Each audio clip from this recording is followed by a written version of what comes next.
अस्सलाम वालेकुम everyone. Welcome to my YouTube channel Cambridge lovers. आज हम 0620 का जो पेपर 4 है थ्योरी का, अक्टूबर नवंबर 2018 का वेरिएंट 4-3 उसको सोल्व करने वाले हैं। ठीक है, जिसमें आपको जो टोटल मार्क्स होते हैं आपके होते हैं 80 और आपको जो टोटल टाइम दिया जाता है वो होता है 1 आवर 15 मिनट। ठीक है, चलिए शुरू करते हैं। ये 0620 आपको पता है ये आता है IGCSE केमिस्ट्री। ठीक है, चलिए शुरू करते हैं। Question number 1. Answer the following questions using only the substances in the list. ठीक है, each substance may be used once, more than once or not at all. ठीक है, आपको सिर्फ इन्हीं सब्सटेंस को यूज़ करते हुए जो ये आपको दिए हुए हैं क्वेश्चंस ABCD, आपको इनको आंसर करना है सिर्फ इन सब्सटेंसेस को यूज़ करते हुए। ठीक है, ठीक है। पहला question, an element state which substance is an element. कौन सा सब्सटेंस एक एलिमेंट है इनमें से? तो यहाँ पर अगर आप देखें तो अमोनिया, बॉक्साइट या कार्बन डाइऑक्साइड, ये सारे आपको जो हैं वो मॉलिक्यूल्स या कंपाउंड्स आपको मिले हुए हैं, लेकिन ऑक्सीजन जो है वो आपको एज एन एलिमेंट मिला हुआ है। एलिमेंट क्या होता है? सिर्फ एक मतलब सब्सटेंस जिसमें सिर्फ एक किस्म के वो होते हैं, एटम्स होते हैं। ठीक है, तो ऑक्सीजन है यहाँ पर सिर्फ। ठीक है, part B, an ore of iron. Iron की ओर का क्या नाम होता है? हेमाटाइट। यहाँ पर ओर ऑफ आयरन क्या है? हेमाटाइट। ठीक है, haematite. Part C, use to bleach wood pulp. जो वुड पल्प को ब्लीच करने के लिए हम कौन से इनमें से जो है वो यूज करते हैं? वो हम करते हैं सल्फर डाइऑक्साइड। ठीक है, सल्फर डाइऑक्साइड। सल्फर डाइऑक्साइड के अगर आप यूजेस आपने बुक में पढ़े होंगे, उनमें होता है ये यूज होता है ब्लीच करने के लिए वुड जो पल्प होता है उसको। ठीक है, आपको ये यूजेस भी पता होने चाहिए सबके। ठीक है, आपको मतलब कौन से सब्सटेंस का क्या यूज़ है, जैसे सल्फर डाइऑक्साइड के क्या यूजेज हैं, अमोनिया के क्या यूजेज हैं, क्या आपको बुक्स में दिए हुए हैं। आपको मतलब ये याद करने हैं। ठीक है, देखें एग्जाम में आपसे इस तरह के सवाल पूछता है जिसमें मतलब आपका कोई कॉन्सेप्ट नहीं होता, आपको बस चीज़ें याद होनी चाहिए। ठीक है, use to manufacture fertilisers. Fertilisers को मैन्युफैक्चर करने के लिए इनमें से कौन सा यूज़ होता है? इनमें से होता है एक अमोनिया यूज़ होता है।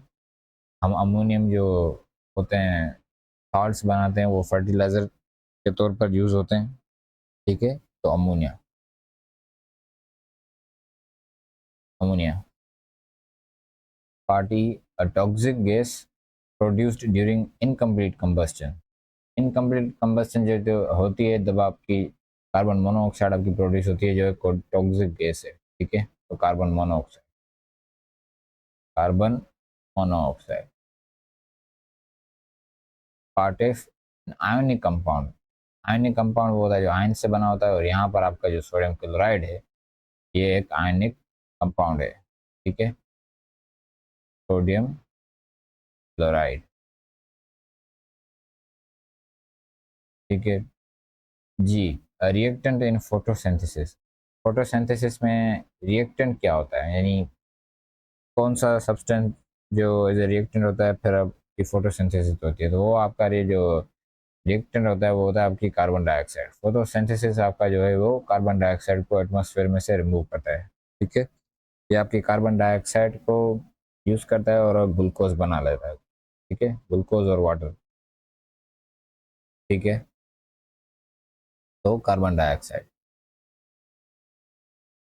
कार्बन डाइऑक्साइड ये आपके फोटोसिंथेसिस मतलब कार्बन डाइऑक्साइड को और वाटर को यूज करती है तो ग्लूकोज और ऑक्सीजन बनाती है। ठीक है, part H, product of photosynthesis. तो आपकी जो प्रोडक्ट होती है फोटोसिंथेसिस में, एक ग्लूकोज होती है और दूसरी क्या होती है? ऑक्सीजन। तो यहाँ पर आपको ग्लूकोज नहीं दिया गया लेकिन आपको ऑक्सीजन दिया गया है। ठीक है, तो जो प्रोडक्ट होती है वो आपकी ऑक्सीजन होती है। Part two, this question is about electrolysis.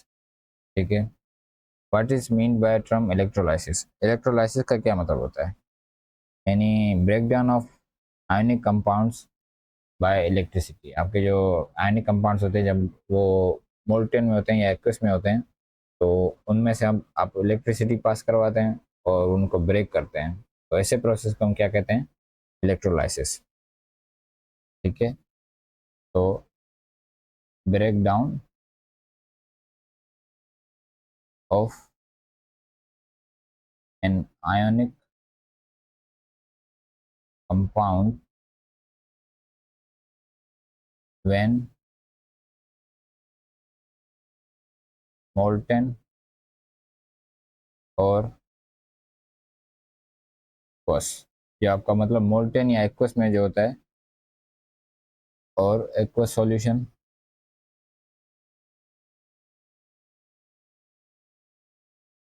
आपका जो है, और इन एक्वस सॉल्यूशन, जब आपका एक्वस सॉल्यूशन में होता है break down of an ionic compound when molten or an aqueous solution. जब आपका आयनिक कंपाउंड होता है वो एक्वस या जो मोल्टेन में होता है या एक्वस में होता है, तो उसका ब्रेक डाउन करते हैं बाय इलेक्ट्रिसिटी। ठीक है, तो इलेक्ट्रिसिटी की मदद से जब आप उसको ब्रेक डाउन करते हैं आयनिक कंपाउंड्स को, तो ऐसे प्रोसेस को हम क्या कहते हैं? इलेक्ट्रोलाइसिस।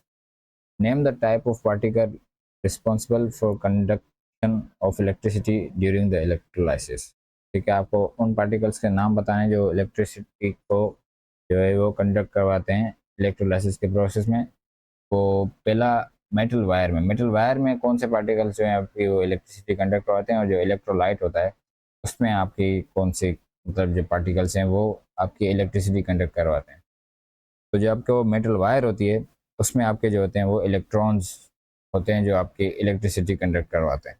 और इलेक्ट्रोलाइट में यानी सॉल्यूशन में आपका जो है वो आयंस इलेक्ट्रिसिटी कंडक्ट करवाते हैं। ठीक है, part B. The table gives information about products of the electrolysis of the two electrolytes. ठीक है, ये आपको टेबल दी गई है, आपको इंफॉर्मेशन शो करिए जब आपकी आपने इनकी इलेक्ट्रोलाइसिस करवाई। Platinum electrode is used in each case. ठीक है, आपका जो इलेक्ट्रोड है वो प्लेटिनियम के बने हुए हैं। Give two reasons why platinum is suitable as an electrode. ये जो प्लेटिनियम है ये सुइटेबल क्यों है इलेक्ट्रोड के लिए? ठीक है, पहली बात तो ये कि ये इनर्ट होता है, यानी ये अनरिएक्टिव होता है, ये खुद रिएक्ट नहीं करता। तो इलेक्ट्रोड जो आपका है वो वैसे का वैसा ही रहता है। ठीक है, और दूसरी बात ये कंडक्ट इलेक्ट्रिसिटी करता है, ये इलेक्ट्रिकल कंडक्टर है। ठीक है, तो ये दोनों इसकी वजह से ये सुइटेबल है।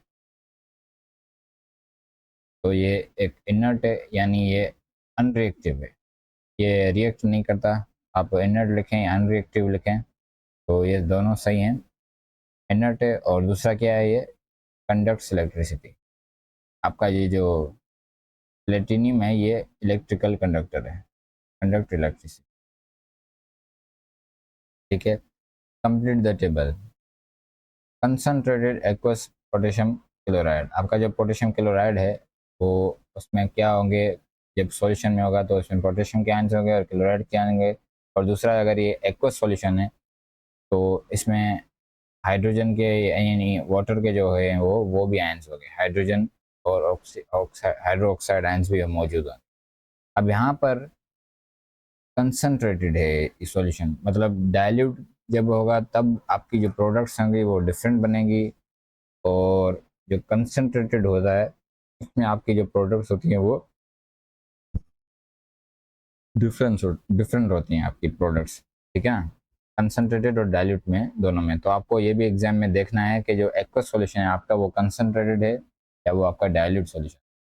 तो आपका अब जब आपका कंसनट्रेटेड सॉल्यूशन होता है तब आप जो पॉजिटिव कैटायंस होते हैं उनमें आप देखते हैं कि रिएक्टिविटी जो कम आपका रिएक्टिव होता है वो ज़्यादा है आपका इलेक्ट्रोड पर।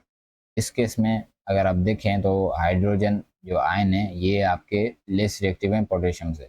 और दूसरा, जब आप कंसनट्रेटेड जब देखते हैं आपका नेगेटिव आयन हैं तो उसमें आप देखते हैं सबसे पहले कि अगर हेलाइड मौजूद है, हेलाइड मीन्स हेलोजीन जो होते हैं आपके ग्रुप 7 वाले, उनके अगर हेलाइड्स मौजूद हैं ग्रुप 7 के आयंस, यानी इसमें केस में क्लोरीन है, ये भी ग्रुप 7 से बिलोंग करता है। तो अगर हैलाइड्स मौजूद हैं तो हैलाइड्स ही जाएंगे, ठीक है, आपके जो एनोड पर।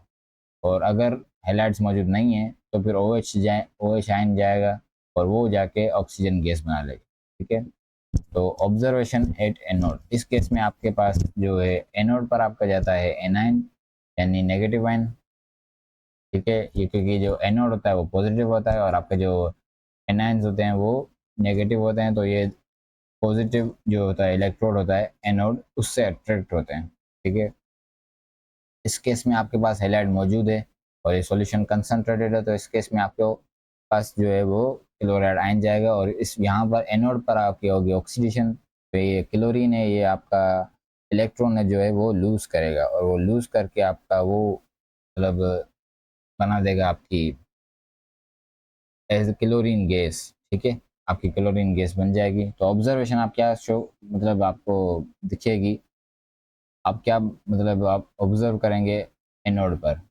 तो जब क्लोरीन गैस बनेगी तो क्लोरीन एक ग्रीन गैस होती है, तो आप लिखेंगे ग्रीन बबल्स। तो आपको ग्रीन जो बबल्स होंगे वो आपको ऑब्जर्व आप करेंगे, green bubbles.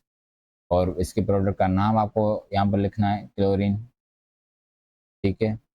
Observation at cathode, cathode पर यहाँ पर आपको देखना है कि कौन सा मेटल रिएक्टिव है और कौन सा मतलब कम रिएक्टिव है। तो अगर आप रिएक्टिविटी सीरीज देखें, ये आपको रिएक्टिविटी सीरीज एग्जाम में नहीं दी जाएगी, ये आपको खुद याद करनी होगी। ये रहा आपका पोटेशियम, सबसे ज़्यादा रिएक्टिव है, और ये आपका हाइड्रोजन। तो यानी हाइड्रोजन जो है वो कम रिएक्टिव है, तो हाइड्रोजन जो है वो मतलब आपका इलेक्ट्रोड बढ़ जाएगा। जो ज़्यादा रिएक्टिव हो वो मतलब चाहता है कि वो एज ए आयन ही रहे, ठीक है, तो ऑक्सीडाइज ही रहे, वो रिड्यूस ना हो, ठीक है ना। तो जो पोटेशियम है वो मोस्ट रिएक्टिव है, ज़्यादा रिएक्टिव है हाइड्रोजन से, तो वो चाहेगा कि वो आयन ही रहे, वो मेटल जो है वो एलिमेंट या एटम ना बने, ठीक है, वो जो है इलेक्ट्रॉन्स गेन नहीं करे, वो ऑक्सीडाइज ही रहे, ठीक है। ये रिएक्टिविटी आपको याद करनी पड़ेगी। इसको याद करने का ये तरीका भी दिया हुआ है यहाँ पर, please stop calling me a careless zebra and instead try learning how copper saves gold, ठीक है। इस तरह आप को रिएक्टिविटी सीरीज को याद कर सकते हैं, लेकिन ये आपको एग्जाम में नहीं दी जाएगी, आपको खुद याद करनी पड़ेगी, ठीक है। मैंने आपको यहाँ पर ये इस तरह से आपको तरीका मतलब आपको सिखाया है यहाँ पर। आप चाहें तो मतलब कोई और भी आप इस तरह से बना लें अपनी तरफ से, लेकिन ये आपको रिएक्टिविटी सीरीज सारी याद होनी चाहिए एग्जाम में, ठीक है। एग्जाम में आपको नहीं दी जाएगी, तो आप मतलब जब आपको पेपर मिले तो आप बेहतर है कि जो फ्रंट पेज पर ही आप, या जो आपका ब्लैंक पेज होता है एट द एंड, वहाँ पर आप ये रिएक्टिविटी सीरीज पूरी लिख लें, ताकि आपको फिर आगे आसानी हो, ठीक है। Name of the product at cathode, cathode पर जो आपकी प्रोडक्ट बनेगी उसका नाम बताएं। तो आपने यहाँ पर देखा तो हाइड्रोजन जो है वो लेस रिएक्टिव है, तो हाइड्रोजन आयंस जो है वो आपके जाएंगे कैथोड पर और इनकी होगी यहाँ पर रिडक्शन। तो रिडक्शन होगी तो ये जो आपका H+ आयंस हैं ये इलेक्ट्रॉन्स गेन करेंगे और ये बन जाएगी हाइड्रोजन गैस, ठीक है। तो आपको बबल्स ऑफ जो कलरलेस गैस है, हाइड्रोजन गैस कलरलेस गैस है, तो ये आपको हाइड्रोजन के जो है वो बबल्स शो होंगे, ठीक है, आपकी हाइड्रोजन गैस। यहाँ पर आपको ऑब्जर्वेशन इसकी दी हुई है, ठीक है। एक्वस कॉपर टू सल्फेट, अब यहाँ पर एक्वस दिया हुआ है, आपको ये नहीं बताया गया कि ये कंसनट्रेटेड है या डाइल्यूट है। जब भी इस तरह का कोई केस हुआ तो आपको इसको डाइल्यूट ही कंसिडर करना है, ठीक है, आपको यही कंसिडर करना है कि ये जो है वो डाइल्यूट है। अब यहाँ पर आपके पास कॉपर के जो आयंस हैं, दूसरे आपके पास हैं सल्फेट्स के आयन, और ये एक्वस है तो आपके पास वाटर के आयंस भी होंगे, ठीक है। अब यहाँ पर जो है बबल्स जो हैं वो आप कलरलेस गैस के शो हुए हैं आपको एनोड पर। यहाँ पर जब ये डाइल्यूट है तो डाइल्यूट में तो आपका जो भी मतलब एनायन होता है, जो एनायन जो होता है आपका जो एनोड पर जाता है वो हमेशा आपके OH आयन नहीं जाता है, क्योंकि डाइल्यूट है तो आपके जो OH आयन की जो कंसंट्रेशन है वो ज़्यादा होती है, ठीक है। तो जब भी डाइल्यूट हो तो एनोड पर हमेशा क्या बनेगी, ऑक्सीजन बनेगी। तो bubbles of colourless gas shown, आपको उसका आइडेंटिफाई करना है कि वो प्रोडक्ट कौन सी है, तो वो है आपकी ऑक्सीजन, ठीक है। याद आप भी कर सकते हैं कि मतलब जो डाइल्यूट होता है उसमें आपका ऑक्सीजन ही बनती है आपके एनोड पर, ठीक है। और कैथोड पर वही सेम आपको रिएक्टिविटी आप चेक करते हैं कि जो कौन सा है वो ज़्यादा रिएक्टिव है और कौन सा कम रिएक्टिव है। जो कम रिएक्टिव है वही आपका जाता है आपका कैथोड पर। तो इस केस में आपके हाइड्रोजन और कॉपर दिए गए हैं। अब आप रिएक्टिविटी सीरीज में से देख लें कि कॉपर जो है वो लेस रिएक्टिव है हाइड्रोजन से। तो इसका मतलब है जो आपका कैथोड पर जाएगा वो आपका कॉपर जाएगा, ठीक है। तो जब आपका कॉपर जाएगा, ये आपका नेम लिख दें। अब इससे यहाँ पर आपको ऑब्जर्वेशन लिखनी है, आपको मतलब क्या ऑब्जर्व करेंगे आप। जब ये कॉपर मेटल आपका फॉर्म होगा तो जो कॉपर होता है वो होता है पिंकिश रेड या टाइप का इसका कलर होता है। जब मेटल कॉपर का, आपने कॉपर की वायर्स देखी होंगी तो पिंक टाइप का उसका कलर होता है। तो जब आप ये जो कॉपर फॉर्म होगा तो आपको जो पिंक टाइप की एक लेयर होगी मेटल की यानी कॉपर की, वो आपको कैथोड पर शो होना शुरू हो जाएगी, ठीक है। तो आप लिखेंगे पिंक। ऑब्जर्वेशन क्या होगी, पिंक सॉलिड फॉर्म या पिंक सॉलिड टीन या पिंक या लेयर ऑफ पिंक सॉलिड। बस यहाँ पर आप पिंक सॉलिड भी लिख दें वो भी काफ़ी है, ठीक है। पिंक सॉलिड आप ऑब्जर्व करेंगे कैथोड पर, ठीक है। Question number 3, tin is a metallic element in group 4, ठीक है। इट्स मेन और is कैसिटराइट which is an impure form of tin 4 oxide, ठीक है। tin also occurs as tinnite, ठीक है। Calculate the relative formula mass M R of, जो है आपका इसका आपको एम आर कैलकुलेट करना है टिनाइट का, ठीक है। तो इसमें आपको कॉपर कितने दिए हुए हैं, आपको ये जो एम आर कैलकुलेट करना है आपको, मतलब इनके जो एटॉमिक मासेस हैं आपको दिए गए होंगे पीरियोडिक टेबल में, उससे आपको इसका एम आर कैलकुलेट करना है। पीरियोडिक टेबल आपको दिया जाएगा एग्जाम में, तो वहाँ से आप इसको कैलकुलेट कर लेंगे, ठीक है। तो यहाँ पर आपका जो है कॉपर के जो एटॉमिक मास होता है वो क्या होता है, यहाँ पर अगर आप देखें तो ये है आपका कॉपर का जो एटॉमिक मास होता है वो 64 होता है, ठीक है। तो 64 है, दो कॉपर हैं, तो 64 मल्टीप्लाई बाय 2 प्लस आपके पास जो एफ होता है इसका होता है 56। यह भी आप पीरियोडिक टेबल में से देख लेंगे, मैं यहाँ पर ऐसे ही मुझे याद है काफ़ी एलिमेंट्स के, तो मैं यहाँ पर लिख रहा हूँ, ठीक है। तो टिन का होता है 119 और जो सल्फ़र होता है उसका होता है आपका 32 मल्टीप्लाई बाय 4, ठीक है, क्योंकि 4 सल्फ़र है आपके पास, ठीक है। तो यहाँ से आप इसका कर लेंगे कैलकुलेटर से। तो 431, ये जो इसका आपके पास एम आर आया वो है 431, ठीक है। अब आपको बोल रहा है एम आर ऑफ जो है आपका टिन 4 ऑक्साइड है का जो एम आर है वो है 151।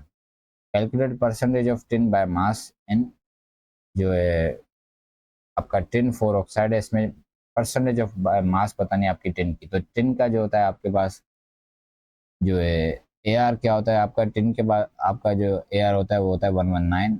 और इसको आप करेंगे, इसका जो टोटल एम आर है उससे मल्टीप्लाई डिवाइड करेंगे और मल्टीप्लाई कर देंगे 100 से। तो यहाँ से आपको इसकी परसेंटेज मिल जाएगी, परसेंटेज बाय मास। तो ये आपके कैलकुलेटर से कैलकुलेट कर लेंगे 78.8%, ठीक है। ये आपका परसेंटेज बाय मास है टिन, आपका जो है टिन 4 ऑक्साइड में, ठीक है। Percentage of tin by mass in, जो है आपका इसमें जो आपकी जो है ये कंपाउंड, इसमें जो आपकी टिन की जो परसेंटेज बाय मास है वो है 27.6। Use this information and your answer to in B to suggest whether it would be better to extract tin from जो आपका टिन 4 ऑक्साइड है उसमें से, या फिर आपका जो है स्टेन, ये आपका ऊपर क्या नाम दिया गया इसका, कैसिट्राइट या कैसिट्राइट में से आपको इसको एक्सट्रैक्ट करना चाहिए, ठीक है। तो आपको किस में से टिन को जो है वो एक्सट्रैक्ट करना चाहिए, इन दोनों और में से, ठीक है। तो आप इनकी परसेंटेज देखें कि जो इसमें आपकी परसेंटेज कम है और इसमें आपकी टिन की परसेंटेज ज़्यादा है, तो आप डेफिनेटली जिसमें आपकी टिन की परसेंटेज ज़्यादा होगी आप उसी में से इसको एक्सट्रैक्ट करेंगे, ठीक है। तो एक्सप्लेन योर आंसर, आपको एक्सप्लेन करना है, ठीक है। तो आपको एस एन O2 में से इसको एक्सट्रैक्ट करना चाहिए, because the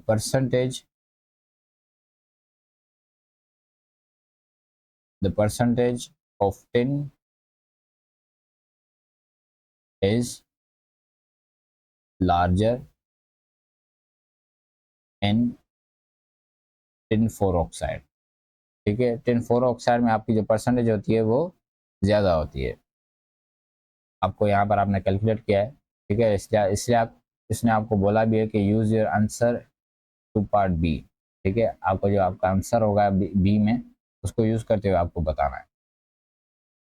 part D, tin can be extracted by heating tin four oxide with carbon, carbon monoxide is the other product. ठीक है, आपको जो है वो टिन आप इस तरह से एक्सट्रैक्ट कर सकते हैं, इसको कार्बन के साथ रिएक्ट करवाएं। ठीक है, तो कार्बन जो है वो को रिड्यूस कर देगा टिन में। जो अदर प्रोडक्ट आपको मिल रही है वो कार्बन मोनोऑक्साइड मिल रही है, आपको बोल रहा है कि इसकी केमिकल इक्वेशन लिख। तो tin four oxide plus carbon, ये आपको देगा टिन प्लस कार्बन मोनोऑक्साइड। ठीक है, ये आपकी इक्वेशन हो गई, इसको आपको बैलेंस भी करना है। यहाँ पर दो ऑक्सीजन है और यहाँ पर ये, इस तरह से आपकी बैलेंस हो गई इक्वेशन। ठीक है, part E, the position of tin in the reactivity series is shown. जो टिन की पोजीशन है रिएक्टिविटी सीरीज में वो आपको शो की गई है। The student added iron to a solution containing tin. अगर ये आयरन ऐड किया गया आपके पास जो सॉल्यूशन जो इसमें टिन आयंस मौजूद है, तो आयरन ज़्यादा रिएक्टिव है, तो आयरन जो है वो टिन को डिस्प्लेस कर देगा डेफिनेटली। ठीक है, the student then separately added tin to a copper contain solution containing copper ions. तो कॉपर आयंस का सॉल्यूशन है, इसमें अगर आप टिन डालेंगे तो टिन कॉपर से ज़्यादा रिएक्टिव है, तो टिन जो है वो आपका कॉपर को डिस्प्लेस कर देगा। तो यहाँ पर आपको बोल रहा है कि कंप्लीट द आयनिक क्वेश्चन, और अगर if there is no reaction right no reaction, अगर आपका रिएक्शन कोई नहीं हो रहा तो आपको सिंपली लिखना है कि रिएक्शन नहीं होगा। लेकिन इस केस में आपके पास देखें तो आयरन जो है वो आपका ज़्यादा रिएक्टिव है, तो आयरन इसको डेफिनेटली डिस्प्लेस करेगा, तो ये आयरन खुद आयन बना लेगा Fe2 प्लस, प्लस आपके जो है एस आपको मिल जाएगा, ये रिड्यूस हो जाएगा एस। ठीक है, और इस केस में आपका जो है टिन है वो ज़्यादा रिएक्टिव है कॉपर से, तो टिन जो है आपका आयन बनाएगा और आपका जो कॉपर है वो रिड्यूस हो जाएगा, टिन ऑक्सीडाइज हो जाएगा और कॉपर जो है वो रिड्यूस हो जाएगा। Part F, copper two nitrate decomposes when it is heated, the only solid product is copper two oxide. जो आपको सिर्फ जो सॉलिड प्रोडक्ट मिल रही है वो आपको कॉपर टू ऑक्साइड मिल रहा है। There are two gaseous products, जो बाकी आपको जो दो प्रोडक्ट्स हैं वो आपकी गैसेस हैं। ठीक है, one of the gaseous products is oxygen. आपको उसने एक जो गैसियस प्रोडक्ट है उसकी आइडेंटिटी बता दी है। ठीक है, describe a test for oxygen, oxygen का टेस्ट क्या होता है। तो ये टेस्ट भी आपको याद होने चाहिए, एग्जाम में इस तरह के सवाल भी आपसे पूछता है। ठीक है, तो टेस्ट जो होता है ऑक्सीजन का वो होता है स्प्रिंट टेस्ट, और स्प्रिंट टेस्ट में आपका जो आप एक ग्लोइंग स्प्रिंट होती है उसको आप जो जो भी गैस आपकी होती है तो में से आप के ऊपर आप रखते हैं आपका जो ग्लोइंग स्प्रिंट है, और अगर वो ग्लोइंग स्प्रिंट रीलाइट हो जाए तो यानी आप समझ जाएंगे कि वो ऑक्सीजन होता है, क्योंकि जो आपकी सारी जो चीज़ें बर्न होती है वो ऑक्सीजन गैस की वजह से ही होती है। आपके एयर में आपके सराउंडिंग्स में जो है आपके ऑक्सीजन मौजूद है, इसी वजह से आपकी चीज़ें बर्न होती है। अगर आपके ऑक्सीजन ना हो तो आपकी चीज़ें सही से बर्न नहीं करेंगे। अगर आप मतलब चूल्हे पर आप आग भी जला रहे हैं तो वो मतलब उसको जल आप जलाई आपने आग, तो उसको जलाते रहने का जो काम कर रही है वो आपकी ऑक्सीजन गैस कर रही है। ठीक है, अगर ऑक्सीजन गैस नहीं होगी एटमॉस्फेयर में या उसकी तादाद कम होगी तो चीज़ें आपकी सही बर्न नहीं करेंगी, और अगर आपकी ऑक्सीजन की जो तादाद है वो बढ़ जाए तो आपकी जो है मतलब चीज़ें बहुत ही ईज़िली आपकी वो हो जाएंगी, बर्न करना ईज़ी हो जाएगी। इसलिए ठीक है ना, तो ऑक्सीजन आपकी बहुत ज़रूरी होती है किसी भी चीज़ को बर्न करवाने के लिए। तो यहाँ पर अगर आपने जो है स्प्लिंट जो है ग्लोइंग स्प्लिंट रखी है आपने, तो उसने अगर इसको रिलाइट कर दिया तो आप समझ जाएंगे कि वो ऑक्सीजन गैस है। ठीक है, तो टेस्ट क्या होगा आपका ग्लोइंग स्प्लिंट वाला, ग्लोइंग स्प्लिंट टेस्ट। तो जो आपका वो है रिलाइट्स ग्लोइंग स्प्लिट्स। ठीक है, आपको जो है रिलाइट्स ग्लोइंग स्प्लिंट, इसको रिलाइट कर देगा, यानी इसको मतलब आपने इसको फिर से इसमें ये आग लगा देता है। ठीक है। Name the other gases product, जो एक अदर गैसेस प्रोडक्ट होती है उसको आप बताना, तो वो आपकी जो होती है वो होती है आपकी, जब आप कॉपर टू नाइट्रेट आपका डिकम्पोज होता है तो आपको जो दो गैसेस मिलती हैं, एक आपको मिलती है नाइट्रोजन डाइऑक्साइड और दूसरी आपको मिलती है ऑक्सीजन गैस। तो जो दूसरी गैस आपको यहाँ पर है वो कौन सी है? Nitrogen dioxide. ठीक है। NO NO2। ठीक है। इसका फॉर्मूला होता है नाइट्रोजन डाइऑक्साइड का, और ये इसकी जो अपीयरेंस होती है वो होती है ब्राउन, ये होती है ब्राउन गैस। ठीक है। नाइट्रोजन डाइऑक्साइड, इसको आप नाइट्रोजन फोर ऑक्साइड भी कह सकते हैं, और इसकी जो अपीयरेंस होती है वो क्या होती है? ये होती है ब्राउन गैस। ठीक है। Right chemical equation for the thermal decomposition. ठीक है। जो आपकी कॉपर टू नाइट्रेट है, इसकी थर्मल डिकम्पोजिशन जब आप कर रहे हैं तो इसकी इक्वेशन लिख दें। तो ये जब आप डिकम्पोज होता है तो आपको यहाँ पर एक सॉलिड प्रोडक्ट जो आपको मिलती है वो होता है, जो भी होता है आपका मेटल नाइट्रेट, उसका आपको मेटल ऑक्साइड मिलता है। दूसरा आपको मिलती है NO2 नाइट्रोजन डाइऑक्साइड, और तीसरा आपको ऑक्सीजन मिलती है। इसको आप बैलेंस कर लें तो यहाँ पर 2 2 और ठीक है, तो ये आपकी इक्वेशन जो है वो बैलेंस हो गई। ठीक है जी। Iron does not rust when it is completely coated with zinc. When zinc is scratched, the iron still does not rust. ठीक है। Explain why the iron does not rust when it is completely coated with zinc. जब आपको इसको zinc के साथ coat करते हैं तो वो आयरन रस्ट क्यों नहीं होता? वो रस्ट इसलिए नहीं होता क्योंकि जो जिंक होता है वो एज ए बैरियर काम करता है। जब आप इसको कोट करते हैं तो मतलब जिंक आपको जो है आयरन को जो कांटेक्ट है एयर से या वाटर से, या वाटर का जो कांटेक्ट है वो आयरन के साथ, मतलब वो प्रिवेंट करता है उनका कांटेक्ट वाटर और ऑक्सीजन का आयरन के साथ। ठीक है। क्योंकि जो है वाटर और जो ऑक्सीजन है वो दोनों रिस्पॉन्सिबल होते हैं आयरन को रस्ट करवाने के लिए। तो जिंक जो जब आप जिंक से कोटिंग करेंगे तो आपका जो है वो आयरन है वो ढक जाएगा, तो वो आपका मतलब जो है वाटर के साथ या एयर के साथ जो है उसका वो कांटेक्ट नहीं होगा। ठीक है। तो आप क्या लिखेंगे? Zinc acts as barrier which prevents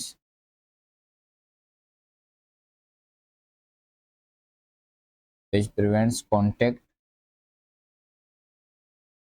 between, sorry, which prevents contact between आपका जो है iron and water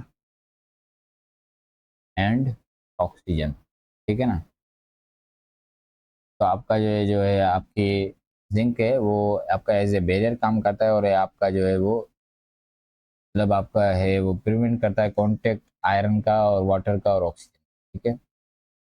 explain why iron still does not rust when the zinc is scratch. जब आपके मतलब जिंक किसी वजह से आपका स्क्रैच हो गया तो आपका जो आपने इसकी कोटिंग की थी तो अंदर से आयरन जो है वो विजिबल हो गया, लेकिन उसके बावजूद जो है आयरन है वो रस्ट नहीं करता, उसकी आप वजह बताएं।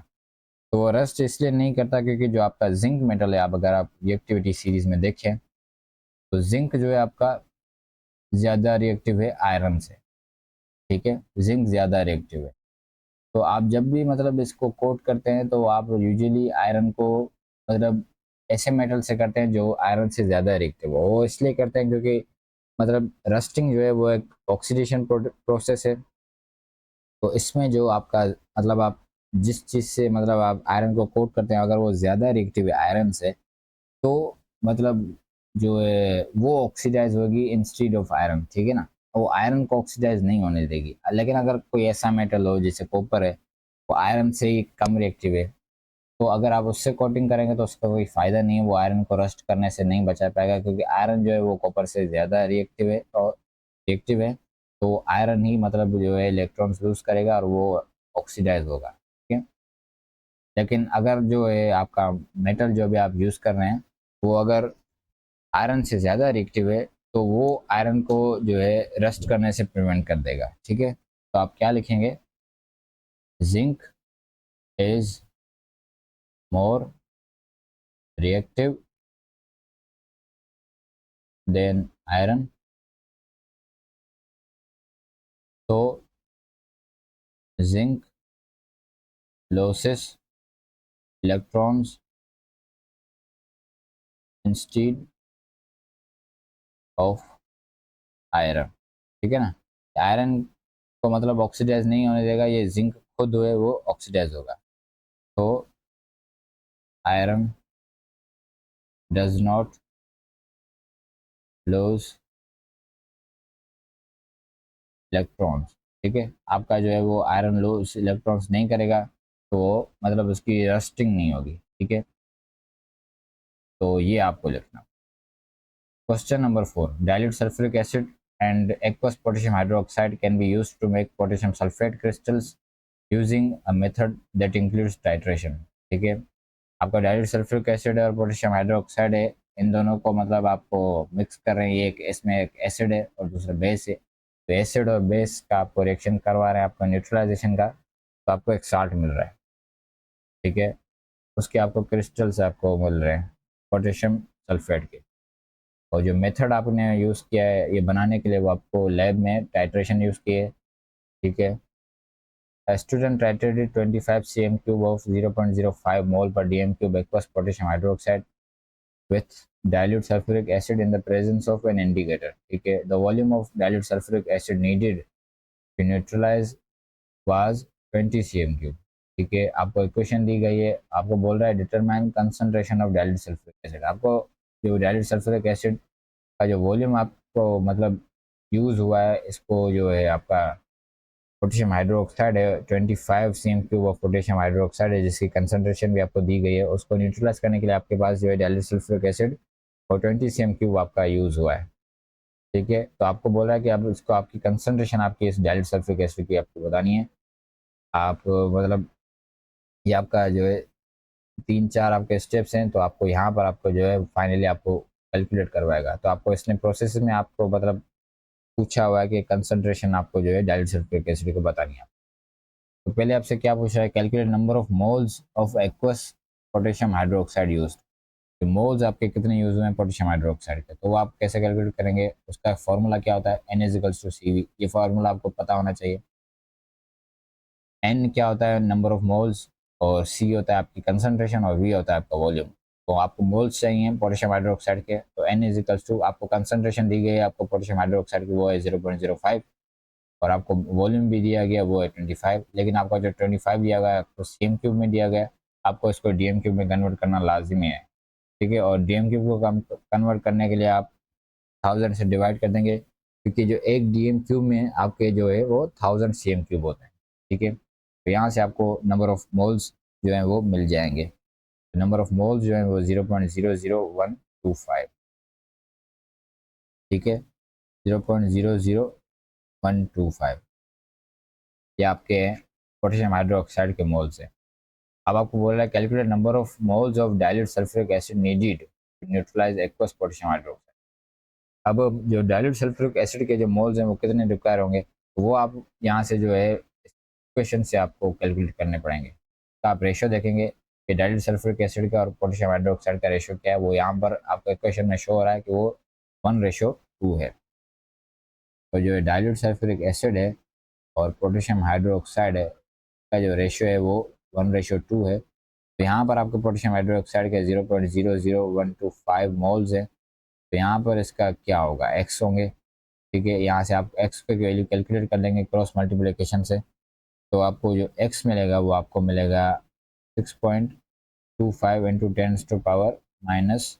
आप ये कैलकुलेटर से कैलकुलेट कर लेंगे सब कुछ, या आप कैलकुलेटर से सारी कैलकुलेशंस करेंगे। ठीक है, फिर आपको यहाँ से अब फाइनली आपको पूछ रहा है कि कैलकुलेट कंसंट्रेशन, आपको डाइल्यूट सल्फ्यूरिक एसिड की कंसंट्रेशन बतानी है, और फिर आप जो है N=CV यही फार्मूला यूज़ करेंगे। यहाँ पर कंसंट्रेशन को आपको फाइंड करनी है, तो C को आप सब्जेक्ट बना लें, तो आपको मोल्स आपने यहाँ पर कैलकुलेट किए डाइल्यूट सल्फ्यूरिक एसिड के, वो कितने यूज़ हुए, 6.25 इंटू 10⁴ और आपको जो वॉल्यूम ये आपको दिया गया था यहाँ पर 20 cm3, लेकिन आपको जो 20 cm3 है इसको आपको dm3 में कन्वर्ट करना है, तो यहाँ से आपको 1000 से इसको डिवाइड करना पड़ेगा। ठीक है, तो इवेंचुअली ये 1000 है, ये ऊपर चला जाएगा, तो यहाँ से आपको जो है इसकी कंसनट्रेशन मिल जाएगी और वो आपको मिल रही है तकरीबन 0.03125। ठीक है, ये आपको इसकी कंसनट्रेशन मिल, ठीक है। Part B. After the titration has been completed, the conical flask containing an aqueous solution of potassium sulfate and some of the dissolved indicator. Describe how to prepare a pure dry sample of potassium sulfate crystals from a new solutions of dilute sulfuric acid and potassium hydroxide of the same concentrations as used in titration. ठीक है, include a series of key steps. आपको जो बोल रहा है आपको मतलब pure dry sample आपको बनाना है, तो उसके लिए आप एक और टाइट्रेशन करवाएंगे जिसमें आप इंडिकेटर यूज़ नहीं करेंगे, क्योंकि इंडिकेटर आपका जो है एज ए समझ लें कि इम्प्योरिटी आ गई, मतलब वो आपको फिर जो है प्योर नहीं मिलेगा पोटेशियम सल्फेट। ठीक है, तो डिजोल्व ये इम्प्योरिटी होगी। तो अब आपको पता चल गया कि जब आपने इंडिकेटर के तौर पर आपने चेक किया कि कितना वॉल्यूम रिक्वायर होगा पोटेशियम हाइड्रोक्साइड का और कितना वॉल्यूम रिक्वायर होगा डाइल्यूट सल्फ्यूरिक एसिड का, तो आपको बोला है कि आप लोग सेम कंसंट्रेशन की आपको जो पोटेशियम हाइड्रोक्साइड यूज़ करना है और डाइल्यूट सल्फ्यूरिक एसिड यूज़ करना है। तो आपको मतलब ये पता है कि आपको वॉल्यूम कितने कितने यूज़ करने हैं, तो आपको कोई इंडिकेटर की ज़रूरत नहीं है। तो आप एक और टाइट्रेशन करवाएंगे जिसमें आप इंडिकेटर यूज़ नहीं करेंगे। आप जो डाइल्यूट सल्फ्यूरिक एसिड के जो सेम कंसंट्रेशन जो आप ऊपर कैलकुलेट किए गए उसी कंसंट्रेशन का और उतना ही मोल वॉल्यूम आप यूज़ करेंगे डाइल्यूट सल्फ्यूरिक एसिड का और पोटेशियम हाइड्रोक्साइड का भी, तो उससे आपको जो पोटेशियम सल्फेट मिलेगा फिर आपको उसकी मतलब तो किस तरह से आपको आपको जो ड्राई सैंपल आपको मिलेगा वो उसकी आप क्रिस्टलाइजेशन करवाएंगे, फिर आप उसको फ़िल्टर कर लेंगे, फिर आप उसको ड्राई करेंगे, तो वो सारे स्टेप्स हैं। ठीक है, तो आपको ये प्रोसेस जो है पूरा डिस्क्राइब करना है कि आप कैसे जो प्रिपेयर करेंगे प्योर ड्राई सैंपल जो है पोटेशियम सल्फेट जो आपका फॉर्म होगा। ठीक है, तो आप जो है वो क्या लिखेंगे, आप इसको रिपीट करेंगे, ये जो आपका है प्रोसेस है, इस पूरे प्रोसेस को आप रिपीट करेंगे विदाउट इंडिकेटर। ठीक है, तो रिपीट एक्सपेरिमेंट विदाउट इंडिकेटर। आप इंडिकेटर के बगैर जो है वो आप यूज़ करेंगे और using same volume of dilute sulphuric acid, dilute sulphuric acid and potassium hydroxide. ठीक है ना, इन दोनों के आपको सेम जो है वो यूज़ करने हैं वॉल्यूम्स। ठीक है, अभी अब आपने ये किया तो आपका जो है वो रिएक्शन होगा। ठीक है, जब आपने इन दोनों के मतलब आपने इन दोनों का रिएक्शन करवाया, जब आपने इन दोनों को मिक्स किया, ठीक है, तो जब आपका रिएक्शन कंप्लीट हो जाएगा तो अब आपको मतलब जो है पोटेशियम सल्फाइड जो सल्फेट जो है वो एक्वस फॉर्म में आपको मिल गया, यानी आपका जो है मतलब जब रिएक्शन कंप्लीट हो गया तो आपको कैसे पता चलेगा कि रिएक्शन कंप्लीट हो गया, तो वो आपको तब पता चलेगा जब नो मोर फिजिंग होगी, when there is no more reaction, यानी आपका जो रिएक्शन है वो कंप्लीट हो गया, तब आप क्या करेंगे, एवापोरेट करेंगे। एवापोरेट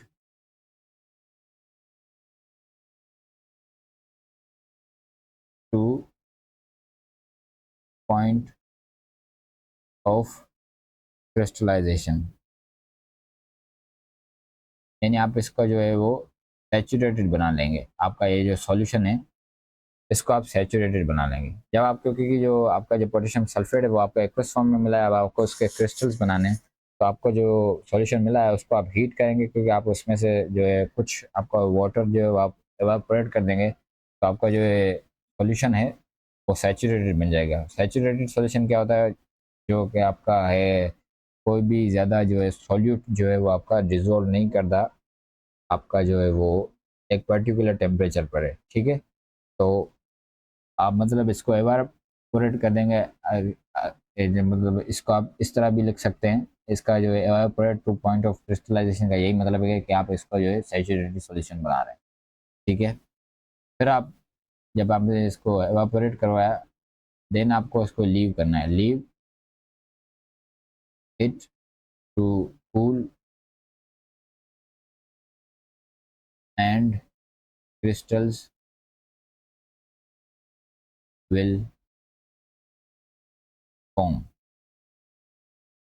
अब आपको इसको, जब आप इसको जो लीव कर देना है कि ताकि ये कूल हो, तो जब ये कूल होता जाएगा तो क्रिस्टल्स जो हैं वो आपके बनते जाएंगे, ठीक है। फिर जस्ट आपको जो है वो फिल्टर जो कर लेंगे, filter to remove crystals, wash crystals with distilled water. या आप डिस्टिल्ड वाटर से इसको वॉश क्यों कर रहे हैं, क्योंकि आपको जो है मतलब कोई अगर इम्प्योरिटी हो, फिजिकल इम्प्योरिटी, वो रिमूव हो जाए। Then dry it in oven. फिर आप जस्ट इसको ड्राई कर देंगे ओवन में, तो इस तरह से आपको जो है वो मिल जाएगा pure dry sample of potassium sulphate, ठीक है। ये सारे आपको डिस्क्राइब करना था प्रोसेस, ठीक है। फिर आपको जो है मतलब इंडिकेटर के बगैर आपको जो सेम वॉल्यूम आपको पता चल गए हैं, तो वो आपको डाइल्यूट सल्फ्यूरिक एसिड और पोटेशियम हाइड्रोक्साइड को मतलब आप मिक्स करेंगे तो न्यूट्रलाइजेशन होगी, आपको पोटेशियम सल्फेट मिलेगा और वाटर मिलेगा। फिर आप जो है वो जो ये सॉल्यूशन है इसको आप एवापोरेट कर देंगे, ताकि आप जो इसको सैचुरेटेड सॉल्यूशन बना दें। तो जब आप इसको एवापोरेट कर देंगे और ये सॉल्यूशन सैचुरेटेड बन जाएगा, फिर आप इसको लीव कर देंगे ताकि ये कूल हो। जब ये कूल होता जाएगा तो आपको जो क्रिस्टल्स हैं वो शो होते जाएंगे। फिर जस्ट आप उन क्रिस्टल्स को आप फिल्टर कर लेंगे, और उन क्रिस्टल्स को आप है फिर वॉश करेंगे डिस्टिल वाटर से, फिर आप उसको जस्ट ड्राई कर देंगे, तो इस तरह आपको जो है pure dry sample of potassium sulphate जो है वो मिल जाएगा। Part C, potassium hydrogen sulphate is an acid salt, ठीक है। It dissolves in water to produce an aqueous solution X containing जो है पोटेशियम के आयंस, हाइड्रोजन के आयंस और सल्फेट आयंस, ठीक है। Describe what you would see when the following experiments are done, ठीक है। Magnesium ribbon add to an excess of solution x.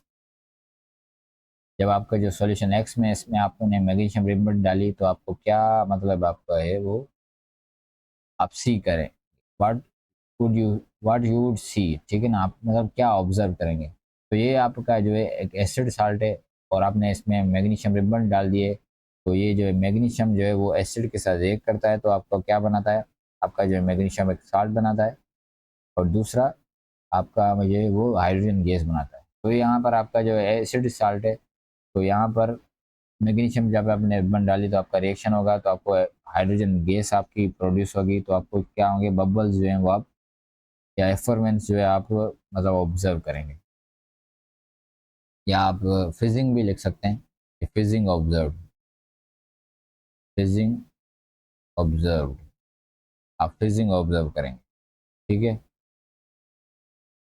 और जो आपका जो है आपने मैग्नीशियम डाली है वो है आपका डिजोल्व हो जाएगी, एंड मैग्नीशियम डिजोल्व, जो आपका मैग्नीशियम है वो डिजोल्व हो जाएगी, जो आपने मैग्नीशियम रिबन डाली है वो आपका सॉल्यूशन में डिजोल्व हो जाएगी, और आपको फिजिंग जो है वो आप मतलब आपको वो ऑब्जर्व करेंगे। A flame test is done on the X. जब आपने फ्लेम टेस्ट किया तो आपको मतलब जो फ्लेम का कलर मिलेगा वो क्या मिलेगा, लाइलिक लाइलिक फिल्म आपको मिलेगी। और ये लाइलिक फिल्म मुझे कैसे पता चलेगा और वो क्यों मिलेगी? वो मिलेगी आपको जो है पोटेशियम जो है आपका इसकी वजह से। जब आप मतलब पोटेशियम के ऐप या ग्रुप वन पे जो आप मतलब फ्लेम टेस्ट करते हैं तो सबके जो आपको रिजल्ट्स अलग होते हैं, वो रिजल्ट्स आपको सबके पता होने चाहिए। लिथियम जब आप यूज़ करते हैं तब आपको रेड फ्लेम मिलती है, जब आप सोडियम यूज़ करते हैं तो आपको येलो फ्लेम मिलती है, और जब आप पोटेशियम यूज़ करते हैं तो आपको लाइलिक फ्लेम मिलती है। देखें मतलब ये कोई आपको इसमें आपका कोई कॉन्सेप्ट नहीं है, ये बस जस्ट आपको टेस्ट है आपके या याद करने हैं आपको, ठीक है? ये मतलब एग्ज़ाम में अगर आपको ये टेस्ट पता नहीं होंगे फ़िल्म टेस्ट वगैरह तो आपको मतलब ये आप सारे मार्क्स ही लूज़ कर जाएँगे, ठीक है? तो ये टेस्ट भी आपको पता होने चाहिए, और अगर आपने प्रैक्टिकल्स परफ़ॉर्म किए हैं, तो आपने ये फ़िल्म टेस्ट वाले प्रैक्टिकल्स भी परफ़ॉर्म किए होंगे तो आपका जो है लिथियम या सोडियम है या कॉपर पे आपको मिलते हैं ब्लू, इस तरह से आपने मतलब आप पोटेशियम पे तो लैब में नहीं कर सकते फ़िल्म टेस्ट, ये तो बहुत ज़्यादा रिएक्टिव होता है। लेकिन आपने कॉपर पर ज़रूर किया होगा। तो जब कॉपर पर आपको मिलती है वो ब्लू फ़िल्म मिलती है, ब्लू ग्रीन टाइप की फ़िल्म, ठीक है ना? तो ये आपको जो फ़िल्म है, आपको ये सारी याद करनी है, ठीक है? An aqueous solution containing barium ions is added to a solution. अब बेरियम आयन्स हैं, उनका जो मतलब एक सॉल्यूशन है जिसमें आपके बेरियम के आयन्स हैं, वो ऐड किया गया है सॉल्यूशन एक्स में। तो ये आपका जो है बेरियम के आयन्स हैं, ये सल्फेट के आयन के साथ जो है आपके एक्स में रिएक्ट कर जाएँगे तो आपका बेरियम सल्फेट बन जाएगा। और बेरियम सल्फेट जो है वो एक इनसॉल्युबल सॉल्ट है, तो वो आपको जो है वो बेरियम की मतलब बेरियम सल्फेट जो है उसकी एक पीपीटी आपको मतलब आप ऑब्ज़र्व करेंगे तो व्हाइट पीपीटी। अब मुझे कैसे पता चला कि जो बेरियम सल्फेट है ये इनसॉल्युबल है? तो ये भी आपको याद करने पड़ेंगे। आपको बुक में टेबल दी गई है कि मतलब कौन से सल्फेट्स जो हैं वो सॉल्युबल हैं, कौन से इनसॉल्युबल हैं, कौन से आपके हाइड्रोक्साइड सॉल्युबल हैं, कौन से इनसॉल्युबल हैं, कौन से नाइट्रेट सॉल्युबल हैं, कौन से इनसॉल्युबल हैं, और कौन से कार्बोनेट सॉल्युबल हैं और इनसॉल्युबल हैं। ये सारे आपको मतलब याद करने चाहिए, ये आपको पता होने चाहिए। ठीक है? ये बुक में आपको दिए गए हैं, ये आपको सारे याद करने हैं। ठीक है? देखें ये आप या ये सारी याद करने वाली चीज़ें हैं, ये इसमें कोई कॉन्सेप्ट वाली चीज़ नहीं है।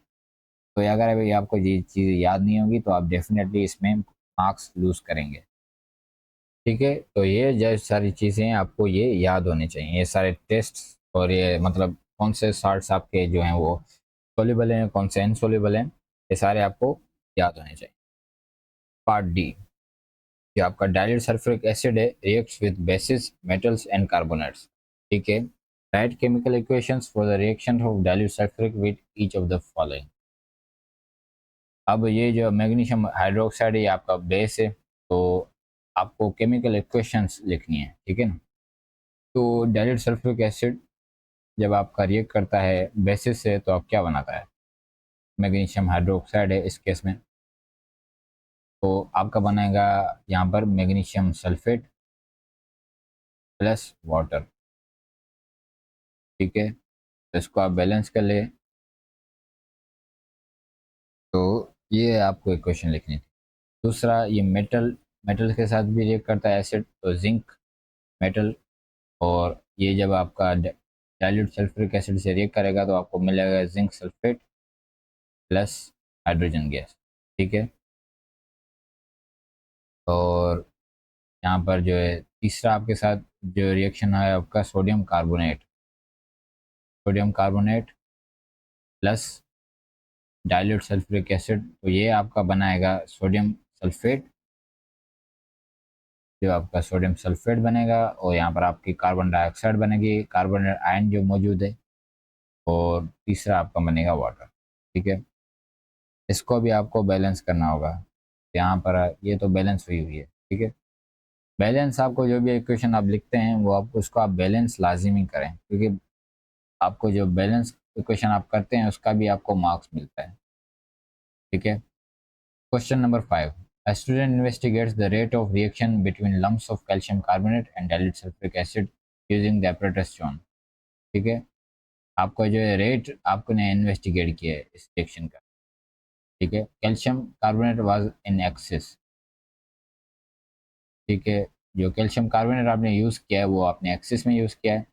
Which measurements should the student make during the reaction to determine the rate? अब जब आप इसका रेट कैलकुलेट कर रहे हैं तो आपको मतलब जो स्टूडेंट है उसको कौन सी मेजरमेंट्स लेनी चाहिए, तो जिससे आपको मतलब उसका आपको रेट पता चले कि किस रेट पर आपका रिएक्शन हो रहा है। तो यहाँ पर ये जो आपकी गैस आपको जी बन रही है कार्बन डाइऑक्साइड, इक्वेशन में आप देख सकते हैं। तो यहाँ पर आप जो एक गैस सिरिंज में या आप गैस का आप कैलकुलेट कर रहे हैं, तो इसका जो वॉल्यूम है ये आप वक्तन ब वक्तन आप जो है वो इसको मेयर करते रहें स्टॉप वॉच से। यानी आप एक फिक्स जो टाइम पीरियड है उसमें आप देखते रहें कि कितना वॉल्यूम ऑफ ऑक्सीजन या कार्बन डाइऑक्साइड जो गैस है ये आपकी बन रही है। तो ये आपके जो है वॉल्यूम ऑफ गैस जो है आप मतलब 1 मिनट के जो है वो टाइम रख दें कि 1 मिनट में आपकी कार्बन डाइऑक्साइड कितनी बनी, फिर 2 मिनट में कितनी बनी। ठीक है, तो इस तरह से आपको जो है मेयरमेंट करेंगे तो आपको पता चल जाएगा इसका रेट क्या है। तो mayor volume of gas per unit time. ठीक है ना, आप जो है वॉल्यूम इसका जो है गैस का कितना हो रहा है आपको उसका मेयर कर लें यूनिट टाइम। ठीक है, कितने टाइम में आपका कितना वॉल्यूम आपका जो है गैस का प्रोड्यूस हो रहा है। ठीक है, what happens to the rate of reaction as the reaction proceeds. ठीक है, आपका जो रिएक्शन जैसे प्रोसीड हो रहा है तो उसका रेट जो है वो कम होता जाता है, क्योंकि जो आपका रेट होता है वो स्टार्ट में सबसे ज़्यादा होता है, क्योंकि इसलिए क्योंकि जो आपके जो स्टार्ट में आपके जो रिएक्टेंट की कंसंट्रेशन है वो ज़्यादा होती है।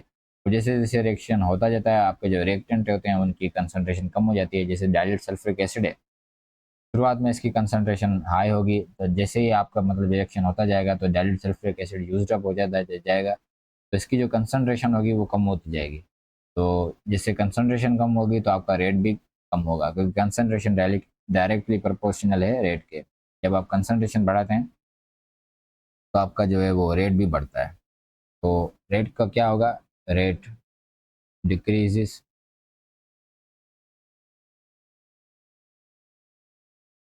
Because concentration concentration of acid decreases. ठीक है ना, आपके जो एसिड है उसकी जो कंसंट्रेशन है वो डिक्रीज होती है, तो फ्यूअर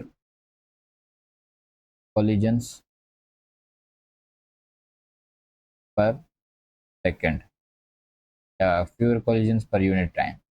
ठीक है, तो आपकी जो कोलिजन्स है वो उनका जो है वो मतलब कम होगी कोलिजन्स, क्योंकि जो आपके जो रिएक्टिंग पार्टिकल्स होंगे वो कम होते जाएंगे। जैसे जैसे ही आपका जो रिएक्शन होता जाएगा आपके जो रिएक्टिंग पार्टिकल्स होते हैं वो कम होते जाते हैं, तो इस वजह से आपका जो है वो रिएक्शन कम होता जाएगा। ठीक है ना, part C, the student repeated the experiment at higher temperature, all the other conditions were kept same, the student found that the rate of reaction increased. ठीक है, explain in terms of collisions why the rate increase. जब आप इसको temperature बढ़ाएंगे तो अपने particles की जो है वो एनर्जी बढ़ाएंगे आप, तो पार्टिकल्स मतलब मूव ज़्यादा करेंगे और फास्टर करेंगे, तो आपका जो है इस वजह से आपका जो है वो तो वो ज़्यादा रिएक्ट करेंगे तो आपकी जो है वो रेट इंक्रीज हो जाएगा। ठीक है, तो आपने जब इसका टेम्परेचर बढ़ाया तो particles have more energy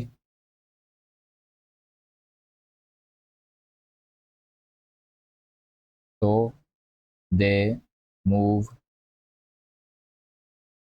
faster and collide more frequently. ठीक है ना, जो आपके पार्टिकल्स हैं वो फास्टर मूव करेंगे और वो मतलब एक दूसरे से ज़्यादा जो है जो कोलिजन्स होंगी आपकी वो मतलब ज़्यादा होंगी पर टाइम में, तो दे कोलाइड मोर फ्रीक्वेंटली। और जो है आपका पार्टिकल्स होंगे मतलब उनकी जो है एनर्जी होगी वो एक्टिवेशन एनर्जी से ज़्यादा होगी। ठीक है ना, तो and more particles have energy greater than or equal to activation energy, ठीक है ना। तो इसका क्या मतलब है, जो मैंने अभी लिखा है कि पार्टिकल्स जो हैं वो उनकी जो एनर्जी है वो एक्टिवेशन एनर्जी से ज़्यादा होगी। तो जब आपकी मतलब जब सक्सेसफुल कोलिजन होती है आपकी, वो होती तब है जब आपकी जो पार्टिकल्स हैं, रिएक्टिंग पार्टिकल्स हैं, उनकी जो एनर्जी है वो आपकी मतलब एक्टिवेशन एनर्जी के बराबर हो या उससे ज़्यादा हो, ठीक है ना। तब आपकी एक सक्सेसफुल कोलिजन होती है। मतलब वरना अगर आपकी जो पार्टिकल्स हैं उनकी जो एनर्जी है कोलाइड करने की, वो अगर आपकी मतलब इसकी एक्टिवेशन एनर्जी से कम है, तो आपकी वो कोलिजन सक्सेसफुल नहीं होगी, ठीक है ना। फिर आपको मुझे जो पार्टिकल्स कोलाइड करेंगे तो वो प्रोडक्ट में मतलब कन्वर्ट नहीं होंगे, ठीक है ना। वो ऐसे आप कहेंगे कि ये अनसक्सेसफुल कोलिजन है। लेकिन आपकी सक्सेसफुल कोलिजन तब होती है जब आपकी जो एक्टिवेशन एनर्जी है, जो पार्टिकल्स की एनर्जी है वो इससे ज़्यादा हो, एक्टिवेशन एनर्जी। तो जब आप टेम्परेचर बढ़ाते हैं तो आपके जो पार्टिकल्स हैं इनकी एनर्जी भी बढ़ती है। तब जो आपके पास पहले पार्टिकल्स होंगे वो हो सकता है आपके पास कम पार्टिकल्स हों ऐसे जिनकी जो एनर्जी है वो एक्टिवेशन एनर्जी से ज़्यादा हो। लेकिन जब आपने इसका टेम्परेचर बढ़ाया तो अब पार्टिकल्स के पास ज़्यादा एनर्जी होगी। तो अब जो है ज़्यादा पार्टिकल्स ऐसे होंगे जिनकी जो एक्टिवेशन एनर्जी है वो मतलब जिनकी जो एनर्जी है वो एक्टिवेशन एनर्जी से ज़्यादा होगी या उनके बराबर होगी, ठीक है ना। तो आपकी जो है सक्सेसफुल कॉलिजन्स का जो रेट है वो भी बढ़ जाएगा। यानी आपकी सक्सेसफुल कॉलिजन बढ़ जाएंगी तो इससे आपका जो है रेट भी बढ़ जाएगा, ठीक है। तो इसका यही मतलब है कि more particles have energy greater than or equal to activation. तो मतलब ये आपके जब आप टेम्परेचर बढ़ाते हैं तो आप के ये जो पार्टिकल्स हैं उनकी जो एनर्जी है वो भी बढ़ जाती है। तो आपकी जो एक्टिवेशन एनर्जी है उससे भी मतलब जो पार्टिकल्स है वो ज़्यादा पार्टिकल्स से हो जाते हैं जिनकी एक्टिवेशन एनर्जी से ज़्यादा एनर्जी होती है, ठीक है। Part D, apart from using higher temperature suggest two other methods of increasing rate, ठीक है। टेम्परेचर आपने बढ़ाया तो आपका रेट इंक्रीज हुआ, लेकिन अब आपको एक दो और मेथड बताने हैं जिससे आप जो है रेट को इंक्रीज कर सकते हैं। तो आप क्या कर सकते हैं, जो कंसंट्रेशन है, अगर आप जो एसिड की जो कंसंट्रेशन है वो अगर आप इंक्रीज कर दें, कंसंट्रेशन बढ़ाने से भी आपका जो है वो बढ़ता है, आपका रेट बढ़ता है। और दूसरा, आपने ये जो कैल्शियम कार्बोनेट के आपने लम्स यूज़ किए हैं, तो इसकी जगह अगर आप पाउडर्ड कैल्शियम कार्बोनेट यूज़ करेंगे, यानी आपने इसका सरफेस एरिया अगर आपने बढ़ा दिया कैल्शियम कार्बोनेट का, तो इससे भी आपका जो है वो रेट जो होता है रिएक्शन का वो इंक्रीज हो जाता है, ठीक है। सरफेस एरिया के बढ़ाने से आपका रेट ऑफ रिएक्शन इंक्रीज हो जाता है। और तीसरा, अगर आप कैटलिस्ट ऐड कर दें तो कैटलिस्ट एक ऐसा सब्सटेंस होता है जो आपका रेट इंक्रीज कर देता है, ठीक है ना। तो आप इनमें से कोई भी लिख दें, दो, इंक्रीज कंसंट्रेशन ऑफ एसिड, ठीक है ना। आप जो एसिड आपने यूज़ किया उसकी कंसंट्रेशन बढ़ा दें, या फिर इंक्रीज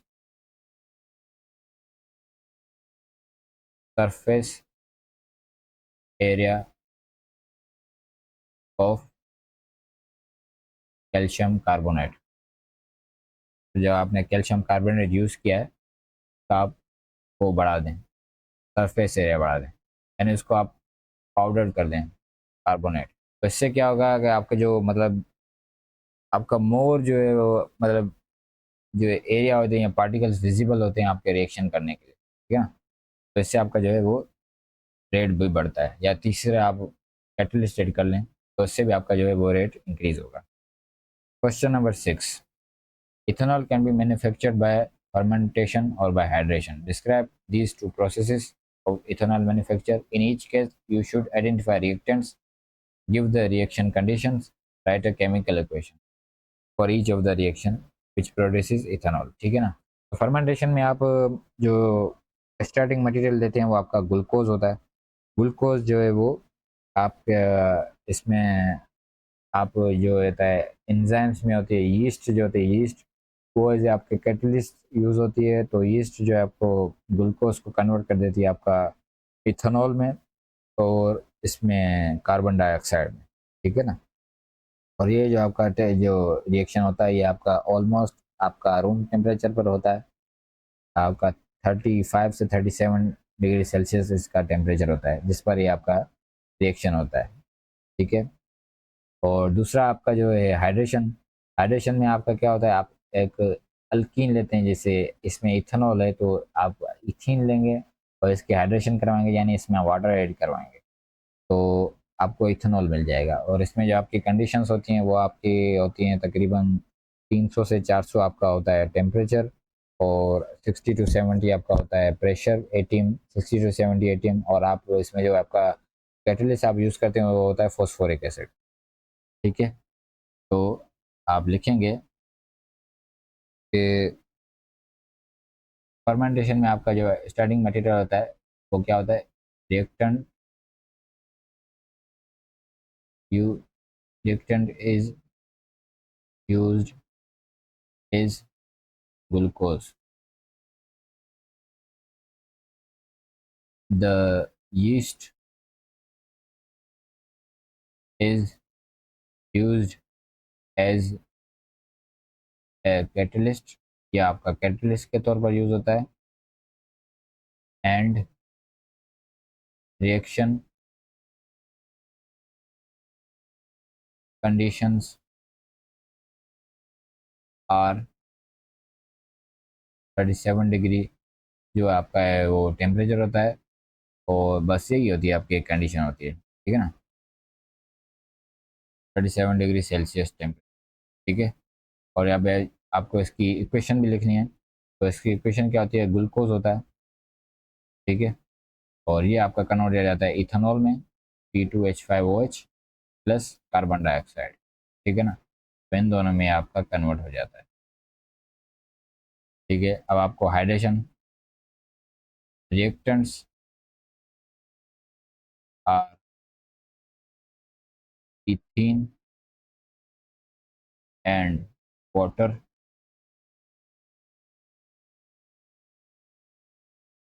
तो जो आपके इथीन है वो रिएक्ट कर दिए वाटर से साथ। Ethene reacts with water at, जो आपका 300 डिग्री सेल्सियस है उस पर, 300 से 400 आपका होता है टेम्परेचर होता है। एंड 60 to 70 एटीएम जो आपका प्रेशर होता है। ठीक है,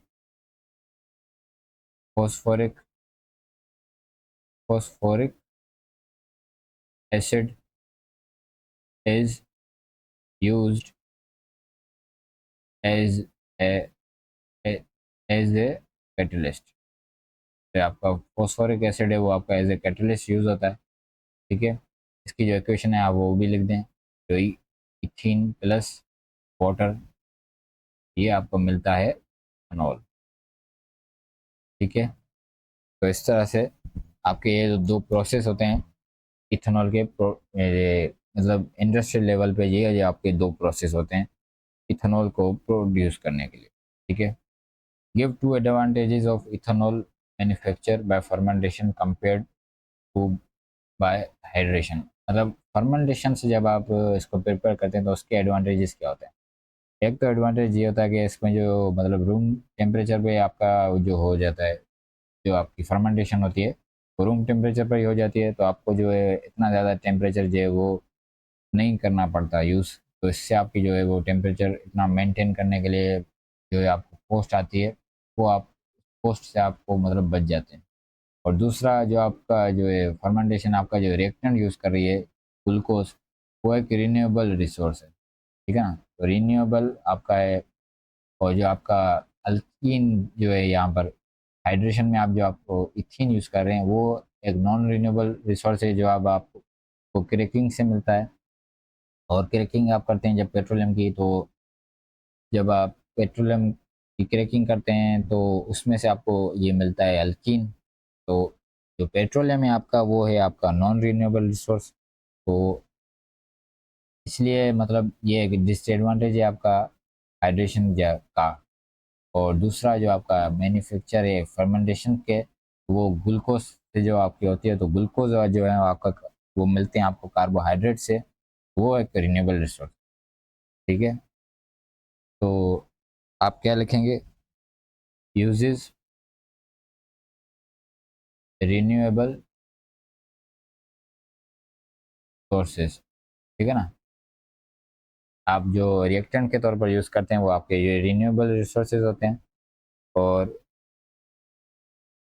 जो आपका टेम्परेचर होता है वो कम होता है। Temperature is temperature used is low, तो कॉस्ट इज डिक्रीज, तो जो आपकी कॉस्ट है वो डिक्रीज हो जाती है, ठीक है ना। टेम्परेचर जो आपका कम होता है तो जब आपकी कॉस्ट होती है इतनी ज़्यादा टेम्परेचर को या इतनी ज़्यादा एनर्जी को मतलब आपको मेंटेन करने के लिए, तो आपकी जो कॉस्ट है वो कम हो जाती है। State two major uses of ethanol, ethanol के जो मेजर यूजेस हैं उनमें एक तो है कि ये फ्यूल के तौर पर यूज़ होता है इथेनॉल, और दूसरा ये एज ए सॉल्वेंट भी यूज़ होता है। यानी मतलब बहुत सारी ऐसी चीज़ें होती हैं जो आपके वाटर में डिज़ोल्व नहीं होती, तो वो आप इथेनॉल में डिज़ोल्व करवाते हैं, तो ये एज ए सॉल्वेंट भी यूज़ होता है, ठीक है। Part B, the structures of some polymers are shown, ठीक है, आपको कुछ पॉलीमर्स के स्ट्रक्चर्स दिए गए हैं, ठीक है। Answer the following questions about these polymers, each polymer may be use once, more than once or not at all, ठीक है। एक पॉलीमर एक बार भी यूज हो सकता है, एक से ज़्यादा बार भी यूज हो सकता है, और नॉट एट ऑल यानी यूज भी नहीं हो सकता है। State which polymer A B C D और E represents an additional polymer, ठीक है। एडिशन पॉलीमर कौन सा है? एडिशन पॉलीमर क्या होता है? जिसमें जो मोनोमर है उसमें डबल बॉन्ड होता है, और दूसरा एडिशन पॉलीमर में आपके पास जो है वो कोई मतलब कोई भी चीज़ मतलब आपकी सब्स्टिट्यूट होकर नहीं बनती, मतलब आपकी एक ही प्रोडक्ट बनती है, ठीक है। तो इसमें आपका जो ई है वो आपका जो है वो एडिशन पॉलीमराइजेशन, और जो आपका एडिशन पॉलीमराइजेशन में आपका मोनोमर होता है वो एक ही मोनोमर होता है, एक ही मोनोमर से आपकी एडिशन पॉलीमराइजेशन। कंडेंसेशन पॉलीमराइजेशन में आपके पास दो मोनोमर्स होते हैं, ठीक है, दो डिफरेंट टाइप ऑफ मोनोमर्स होते हैं। अब प्रोटीन में आपको प्रोटीन कौन सा है? प्रोटीन में आपका जो होता है वो होता है आपका अमाइड लिंकेज, और अमाइड लिंकेज होता है इस तरह से, ठीक है। तो ये लिंकेज आपको किस में मिल रहा है? ये आपको मिल रहा है डी में, तो यानी आपका जो डी है वो क्या है? प्रोटीन है, ठीक है। Part three, a polyester made from only one monomer. Polyester है तो इसमें आपका मतलब जो है आपका कार्बन, ये जो आपका ईस्टर ग्रुप है ये आपका लाजिमी होगा, और जो आपका बोल रहा है कि ओनली फ्रॉम वन मोनोमर, लेकिन आपका जो मोनोमर है वो आपको सिर्फ एक ही यूज़ किया गया। यहाँ पर आप देखें तो बी और सी दोनों में आपका जो है ईस्टर लिंकेज है, ठीक है, लेकिन आपको बोला है ने ये जो पॉलीस्टर है वो आपका सिर्फ ओनली एक मोनोमर से बना। तो यहाँ पर अगर आप देखें बॉक्सेस को, तो इस बॉक्सेस में मतलब सबका जो है सेम है, तो यानी यहाँ पर सिर्फ एक ही मोनोमर यूज़ हुआ है। यहाँ पर बॉक्सेस डिफरेंट है, यानी दो दो different type of monomers use हुए हैं, ठीक है। तो यहाँ पर ये क्या होगा? बी होगा। ट्राइलिन, ट्राइलिन जो आपका है वो भी एक, उसमें भी आपका जो है वो एक सिंथेटिक ये है आपका पॉलीमर है, और इसमें जो आपका पॉलीस्टर है ये भी है, ये सिंथेटिक पॉलीस्टर है, इसमें भी आपका जो है वो पॉलीस्टर लिंकेज होता है।